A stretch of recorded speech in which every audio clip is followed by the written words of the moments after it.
नमस्कार, मैं धीरज एक बार फिर से आपसे विद्यार्थियों का इस ऑनलाइन प्रोग्राम में स्वागत करता हूँ। प्रिय विद्यार्थियों, आप लोगों को यह पता होना चाहिए कि हम लोग इस YouTube के माध्यम से UP police, UPSI, CTET, UP TET और पेट जैसे कम्पिटिटिव एग्जाम को ध्यान में रखते हुए हिंदी की क्लास को कंटिन्यू किए हैं। इसके पहले वाले वीडियो में हम लोगों ने 2 वीडियो के माध्यम से रस को पूरा अच्छे तरीके से समझा।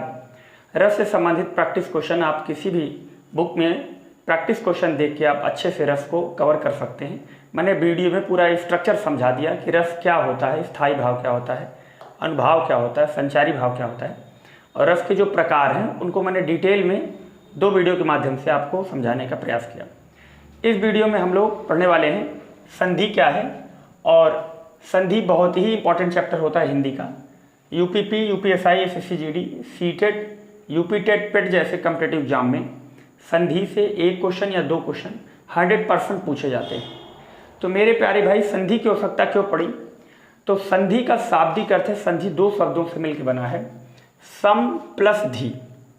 सम माने होता है मेल और धी माने होता है ध्वनि का या वर्ण का, यानी ध्वनि या वर्ण के मेल को हम लोग संधि बोलते हैं। हिंदी भाषा में संधि की आवश्यकता क्यों पड़ी, तो मैं इसके लिए आपको समझाना चाहता हूँ। जैसे मैंने बोला कि विद्यार्थी, अब विद्या बोलने के बाद अगर मैं अर्थी बोलूं तो थोड़ा सा हमारे दिमाग में अलग तरीके का एक भाव आता है। तो हिंदी में कई ऐसे शब्दावलियां हैं जिनको आप उनके बीच में थोड़ा सा भी समय अंतराल ले लेते हैं तो उनके पूरे पूरे अर्थ पर परिवर्तन पड़ जाता है। तो उसी को दूर करने के लिए हमने हिंदी में एक नया उपाय या नया तरीका लाया, जिसे हम लोग क्या बोलते हैं, संधि।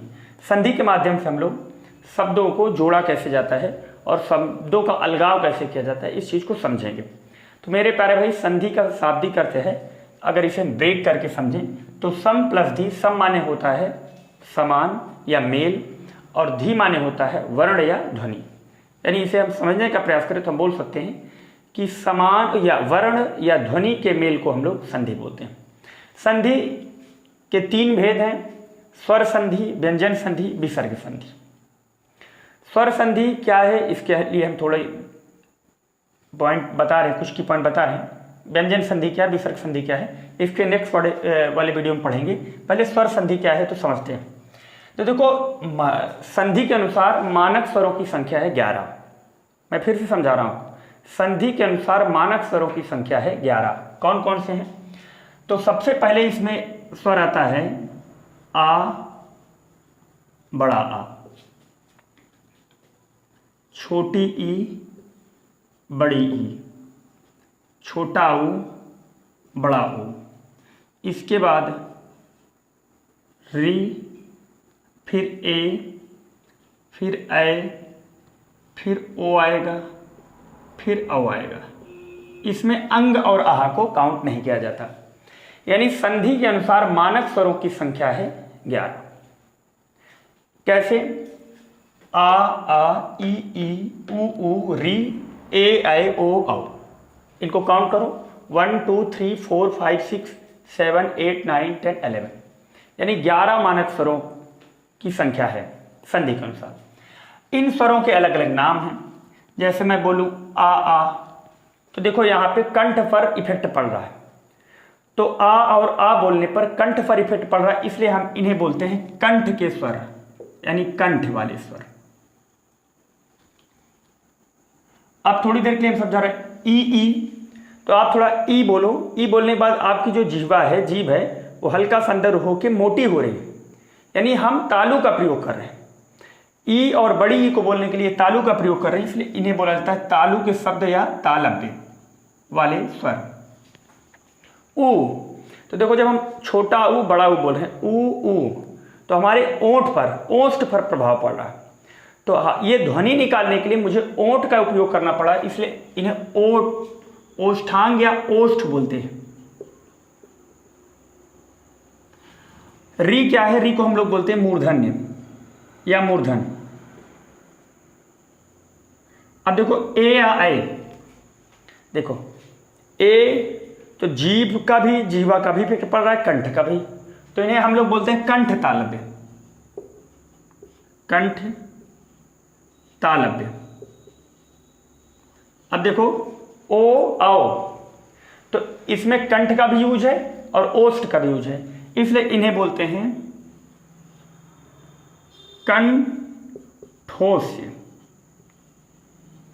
तो मेरे प्यारे भाई, संधि के अनुसार मानक स्वरों की संख्या है 11।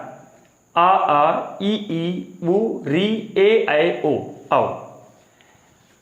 छोटा बड़ा को कंठ का स्वर, छोटी बड़ी को तालव्य का स्वर, छोटा उ बड़ा उ को ओष्ठ का स्वर, री को मूर्धन का स्वर और ए और ऐ को कंठ तालव्य का स्वर, ओ और औ को कंठोष्ठ। इन्हीं मानक स्वरों के अनुसार हम स्वर संधि पढ़ते हैं। अब स्वर संधि क्या है? तो संधि का मतलब है क्या? वर्णों का मेल। लेकिन स्वर लगा है तो स्वर के द्वारा, या मैं बोल सकता हूं जहां पर स्वरों का मेल हो, यानी जहां पे आ ई यानी इन 11 वर्णों का आपस में, इन 11 स्वरों का मेल हो आपस में, उन्हें हम संधि बोलते हैं, यानी उन्हें स्वर संधि बोलते हैं। और संधि में हम पहले शब्द के अंतिम वर्ण और दूसरे शब्द के पहले वर्ण को आपस में मिलाते हैं।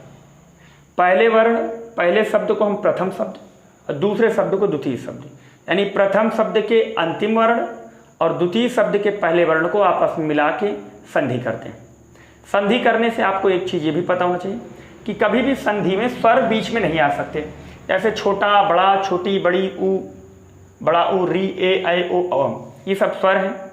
संधि करने के बाद कभी भी स्वर शब्द के बीच में नहीं आते, तो क्या आएगा? उनकी मात्राएं हमेशा शब्दों के बीच में आती हैं।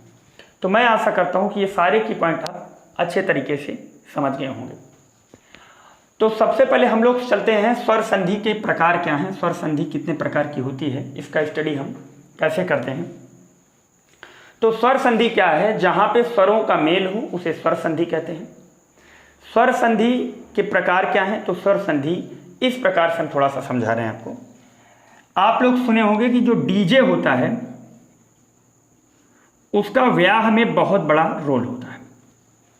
डीजे व्याह, यानी डीजे का व्याह में बहुत बड़ा रोल है, इसलिए इसे हम एक ट्रिक के माध्यम से समझते हैं।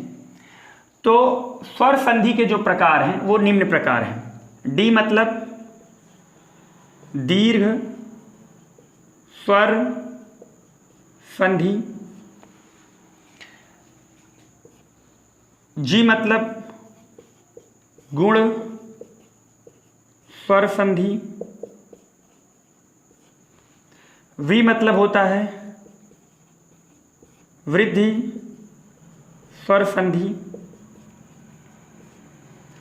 ए मतलब होता है यण संधि, यण स्वर संधि, और ए का मतलब होता है आयादि, आयादि स्वर संधि। यानी मैं बोल सकता हूं कि स्वर संधि क्या है? तो स्वर संधि स्वरों के मेल से जो संधि बनाई जाती है या संधि को हल किया जाता है, संधि को बनाया जाता है, वे सब हैं स्वर संधि। स्वर संधि के निम्न प्रकार से इस तरीके से एक्सप्लेनेशन कर सकते हैं। डीजे व्याह, यानी डीजे का व्याह में बहुत बड़ा रोल है। दीर्घ स्वर संधि, गुण स्वर संधि, वृद्धि संधि, यण संधि, आयाति संधि। अब सबसे पहले समझते हैं कि दीर्घ स्वर संधि क्या है। दीर्घ स्वर संधि को अगर हम अच्छे से समझाना चाहें तो मैं बोल सकता हूं कि कंठ का कंठ से, तालव्य का तालव्य से, ओष्ठ का ओष्ठ से, मूर्धन का मूर्धन से अगर मेल हो तो उसे दीर्घ स्वर संधि कहते हैं। लेकिन नाम क्या है? दीर्घ स्वर। यानी इस दोनों में, कंठ में दीर्घ कौन है? बड़ा। तालव्य में दीर्घ कौन है? बड़ी ई। ओष्ठ में दीर्घ कौन है? री। और री तो मूर्धन है। तो अगर मैं इसका डिफिनेशन लिखूं तो मैं बोल सकता हूं कि कंठ का कंठ से,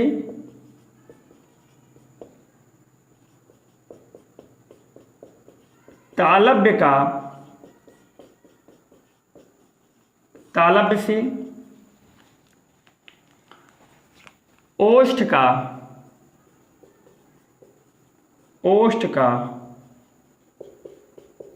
ओष्ठ से, और मूर्धन का मूर्धन से, मूर्धन का मूर्धन से है, तो उसे हम दीर्घ स्वर संधि कहते हैं। अब इसमें सबसे पहले क्या है कि कंठ का कंठ से, तो छोटा आ का छोटा आ से। तो इसके लिए हम थोड़ा सा आपको पहला टाइप इसमें बता रहे हैं कि कंठ का कंठ से। अब इसके एग्जाम्पल लेके समझाएंगे, तभी सारी चीजें आपको समझ में आएंगी। तो जैसे मैं इसके बारे में लिखना चाहूं तो आपको मैं बताऊं कि कंठ का कंठ से, तो पहला इसमें है, हम उठा रहे हैं छोटा बड़ा आ। छोटा बड़ा आ, इनके कितने रिलेशन हो सकते हैं? तो पहला रिलेशन हो सकता है छोटा प्लस छोटा। अब हमेशा बनेगा क्या? दीर्घ यानी बड़ा आ बनेगा। दूसरा इसमें हो सकता है छोटा आ का संबंध बड़ा आ से, फिर भी बनेगा क्या? बड़ा आ। फिर तीसरा हो सकता है कि बड़ा आ का संबंध छोटा आ से हो जाए, तब पर भी क्या बनेगा? बड़ा आ। फिर बड़ा आ का संबंध बड़ा आ से हो जाए, फिर भी मेरे प्यारे भाई क्या बनेगा? दीर्घ स्वर बनेगा। इसका मतलब छोटा प्लस छोटा बड़ा, छोटा प्लस बड़ा बड़ा, बड़ा प्लस छोटा बड़ा, बड़ा प्लस छोटा बड़ा बड़ा। इनके एग्जाम्पल, जैसे इसमें पहला एग्जाम्पल ले रहे हैं धर्म प्लस अर्थ। अब देखो धर्म में क्या है? छोटा, और अर्थ में क्या है? छोटा। मिलके क्या बनना चाहिए? बड़ा आ। बड़ा आ स्वर है, और बड़ा अगर स्वर है तो स्वर कभी भी शब्द के बीच में नहीं आता, तो इसका मतलब ये हो जाएगा धर्म। अब देखो बड़ा आ इस माँ के साथ लगेगा, क्योंकि बड़ा आ स्वर है, स्वर कभी बीच में नहीं आएगा, इसकी मात्रा आएगी, तो हो जाएगा धर्मार्थ। तो ऐसे आपसे पूछा जाएगा कि धर्म प्लस अर्थ, क्वेश्चन कैसे बनेगा? धर्म प्लस अर्थ में कौन सी संधि? ऑप्शन रहेगा स्वर संधि, व्यंजन संधि, विसर्ग संधि, नानाप दीज। ऑप्शन कौन सा टिक करेंगे? स्वर संधि। फिर से क्वेश्चन आपसे पूछ सकता है कि धर्म प्लस अर्थ में कौन सी संधि है? दीर्घ स्वर संधि, गुण संधि, वृद्धि संधि, यण संधि। ऑप्शन आप टिक करेंगे दीर्घ स्वर संधि। धर्म प्लस अर्थ में फिर ऑप्शन पूछ सकता है कंठ का कंठ से, तालब का तालब से, ओष्ठ का ओष्ठ से, मूर्धन का मूर्धन से। ऑप्शन टिक करेंगे कंठ से कंठ का। तो अगर आपको बेसिक फंडामेंटल का नॉलेज है तो आप क्वेश्चन को किसी भी तरीके से, किसी भी हैंडल पर उसको आप क्या कर सकते हैं? टिक कर सकते हैं। तो मैं समझता हूं कि धर्म प्लस अर्थ से आप आ प्लस आ का एग्जाम्पल बेहतरीन तरीके से समझ गए होंगे। अब नेक्स्ट पॉइंट मेरे प्यारे भाई क्या है? जैसे छोटा प्लस बड़ा, तो हम बोल सकते हैं भोजन और प्लस आलय। तो भोजन, अब देखो भोजन एक अलग शब्द है, आलय माने घर होता है। अगर मैं इनको संधि के माध्यम से ना पढ़ूं तो मैं भोजन और आलय बोलूं, तो क्या उन दोनों में कॉम्बिनेशन दिमाग में हमारे आएगा कि यार ये दोनों कॉम्बो वाली चीजें हैं? तो अगर मैं इनको संधि के माध्यम से जोड़ दूंगा तो भोजनालय में हो जाएगा भोजन वाला घर। तो एक बात बताओ, इसमें क्या है? छोटा, इसमें क्या है? बड़ा आ। अब छोटा बड़ा मिलकर क्या बनेगा प्यारे भाई? बड़ा। तो भोजन प्लस आलय हो जाएगा, तो भोजन, अब नाम में कौन सा? बड़ा आ, क्योंकि क्या आप समझते हैं कभी भी स्वर बीच में नहीं आएगा, तो हो जाएगा भोजनालय। मैं ऐसा करता हूं कि ये भी एग्जाम्पल आपके दिमाग में आएगा होगा। अब अगला है कि बड़ा आ प्लस छोटा। बड़ा आ प्लस छोटा में बोल सकते हैं कि ऐसे एग्जाम्पल ले लें, विद्या प्लस अर्थी। इसके लिए कौन सा एग्जाम्पल सही रहेगा? विद्या प्लस अर्थी। अब देखो विद्या प्लस अर्थी को इस तरीके से ब्रेक कर सकते हैं, विद प्लस आर्थी, लेकिन विद का कोई अर्थ नहीं है, आर्थी का भी कोई अर्थ नहीं है। यानी ये भी आपको ध्यान में रखना है कि जिन शब्दों का आप विच्छेद कर रहे हैं उन दोनों शब्दों का सही माने में अर्थ निकल रहा है कि नहीं निकल रहा है। अब ये नहीं कि आप जो भी मन आए, जैसे मैं बोल दूं विद प्लस आर्थी, तब पर भी विद्यार्थी बनेगा, विद्या प्लस आर्थी तब भी विद्यार्थी बनेगा। लेकिन मेरे प्यारे भाई इन दोनों का शाब्दिक अर्थ भी होना चाहिए, तभी जाके शब्दों का मेल आप कर पाएंगे। अच्छा, आप मेल किसका करें? शब्दों का मेल कर रहे हैं। और शब्द क्या है? जिसका अर्थ निकले ना, जरूरी नहीं कि जो आप बोल दें अर्थ ना निकले वो शब्द हो जाए, यानी वर्णों का सार्थक मेल शब्द है। तो विद्या प्लस अर्थी में, विद्या में देखो मेरे प्यारे भाई बड़ा आ, और अर्थी में छोटा आ, तो विद्या प्लस अर्थी हो गया बड़ा आ, छोटा प्लस बड़ा आ प्लस छोटा बड़ा, मात्रा हो जाएगा, ये हो जाएगा विद्यार्थी। तो ये भी आपके दिमाग में समझ आएगा। अब देखो बड़ा आ प्लस बड़ा की एग्जाम्पल अगर हम नोट करें तो बड़ा आ प्लस बड़ा हो जाएगा महा प्लस, या ऐसे बोल सकते हैं विद्या प्लस आलय बोल दो, विद्या प्लस आलय। विद्या प्लस आलय में विद्या में क्या है? बड़ा आ, और आलय में क्या है, बड़ा आ, और बड़ा आ प्लस बड़ा आ क्या होगा, बड़ा आ, तो ये हो जाएगा विद्यालय।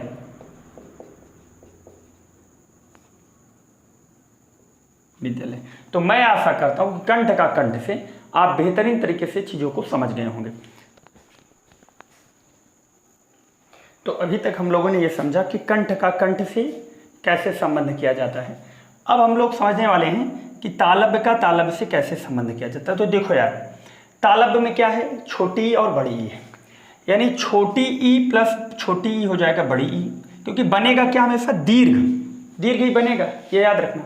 और अगर दीर्घ बनेगा तो दीर्घ के लिए क्या क्वालिटी है, क्या आपका बेसिक फंडामेंटल है, छोटी ई प्लस बड़ी बड़ी बनेगा, बड़ी प्लस छोटी बड़ी बनेगा, बड़ी प्लस बड़ी बड़ी बनेगा। जैसे गिरीश में देखो, तो गिरीश में देखो ये क्या है, छोटी ई है और ये भी छोटी ई है।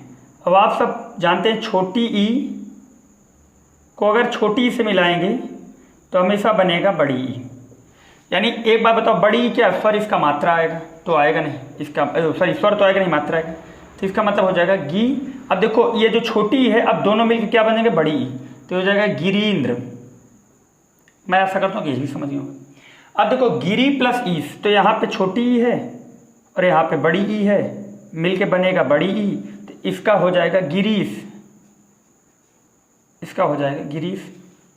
मही, मही प्लस इंद्र, तो यहाँ देखो बड़ी ई है और यहाँ छोटी ई है, मिला के क्या बनेगा, बड़ी ई, तो हो जाएगा महींद्र।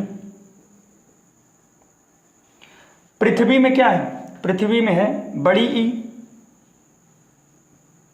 और इसमें भी है बड़ी ई, दोनों को मिला देंगे तो हो जाएगा बड़ी ई। इस तरीके से बन जाएगा पृथ्वीश।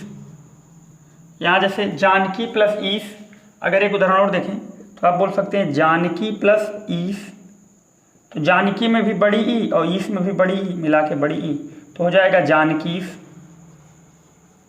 ये सारी बातें हम आशा करते हैं समझ गए होंगे। इस प्रकार तालव्य का तालव्य से संबंध कैसे किया जाता है, आप भली बात चीज़ों को समझ गए। अब हम समझने वाले ओष्ठ का ओष्ठ से कैसे संबंध किया जाता है, यानी छोटा ऊ का संबंध छोटा ऊ से, तो बनेगा बड़ा ऊ, क्योंकि हम पढ़ रहे हैं दीर्घ स्वर संधि, यानी दीर्घ ही बनेगा। तो छोटा ऊ प्लस छोटा ऊ बड़ा ऊ, छोटा ऊ प्लस बड़ा ऊ बड़ा ऊ, बड़ा ऊ प्लस छोटा ऊ बड़ा ऊ, बड़ा ऊ प्लस छोटा बड़ा ऊ बड़ा ऊ। जैसे भानु प्लस उदय, तो भानु में छोटा ऊ और उदय में बड़ा ऊ, तो छोटा ऊ तो छोटा ऊ प्लस छोटा ऊ बड़ा ऊ, तो इसका हो जाएगा भानुदय, भानुदय। देखो अब देखो सिंधु में छोटा ऊ, उर्मी में बड़ा ऊ, तो छोटा ऊ प्लस बड़ा ऊ बड़ा ऊ, बड़ा ऊ स्वर है, मात्रा आएगी इसकी, तो हो जाएगा सिंधूर्मी। अब देखो ये दोनों मिलके बड़ा ऊ बन गए, तो इसका हो जाएगा सिंधूर्मी। स्वयंभू प्लस उदय, तो स्वयंभू में देखो बड़ा ऊ और उदय में छोटा ऊ, और बड़ा ऊ प्लस छोटा ऊ बड़ा ऊ, तो हो जाएगा स्वयंभू। अब ये ऊ गायब हो जाएगा, इसका मतलब हो जाएगा स्वयंभूदय। वधु प्लस ऊर्जा, तो वधु में बड़ा ऊ, सॉरी ये वधु लिखा हुआ है, वधु होना चाहिए, वधु, तो बड़ा ऊ प्लस ऊर्जा, ऊर्जा में बड़ा ऊ, तो ये हो जाएगा वधु प्लस ऊर्जा हो जाएगा वधूर्जा।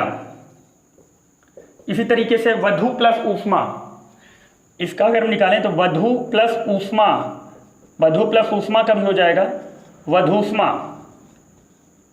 वधूष्मा। ये भी हम समझ गए, आप आशा करते हैं समझ गए।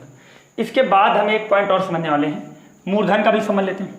मूर्धन में क्या है, री और प्लस री बराबर री, ये होता है।